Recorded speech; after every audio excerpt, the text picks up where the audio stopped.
नमस्कार, आप देख रहे हैं 4 PM न्यूज नेटवर्क और मैं हूं आपके साथ प्रगति ठाकुर। 2 राज्यों के चुनाव के खत्म होते ही अब सबकी नजरें यूपी में होने वाले विधानसभा के उपचुनाव पर टिकी हुई हैं और सियासी गलियारों में यूपी ने तो खास तौर पर अपनी पैठ बनाकर ही रखी है। चाहे चुनाव कहीं भी हो, यूपी में राजनीति होना स्वाभाविक हो जाता है।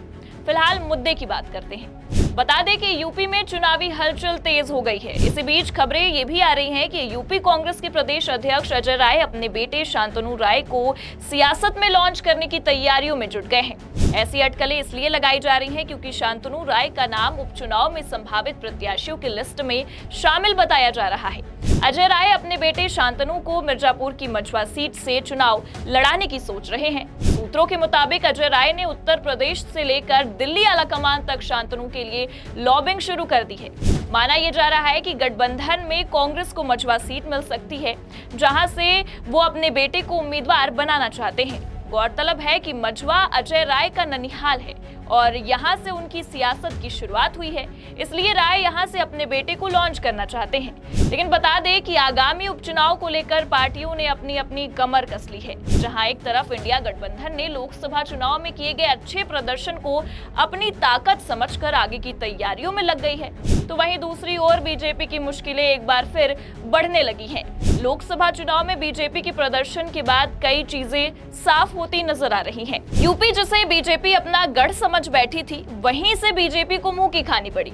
इसलिए ये तो साफ है कि आगामी उपचुनाव बीजेपी के लिए काफी महत्वपूर्ण होने वाला है, जिससे यूपी की जनता के मन को टटोलने में आसानी हो सकती है। फिलहाल लोकसभा चुनाव के नतीजों ने तो यूपी की जनता के दिल में और मन में क्या है ये तो साफ कर दिया था, लेकिन फिर भी बीजेपी ये उम्मीदें लगाए बैठी है कि यूपी की जनता के दिल में कमल है। तो वहीं दूसरी ओर गठबंधन भी इस कयास में है कि अब यूपी में बदलाव होने की संभावनाएं हैं।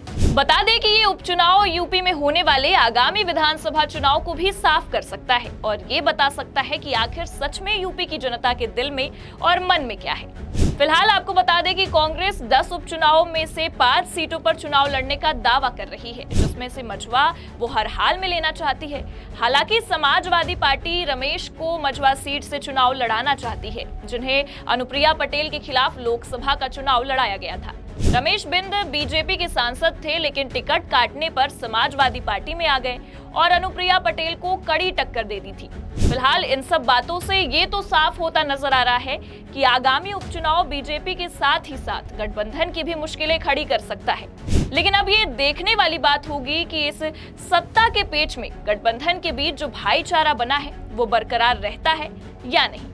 फिलहाल आज के लिए बस इतना ही। आप देखते रहिए 4 PM न्यूज नेटवर्क। नमस्कार।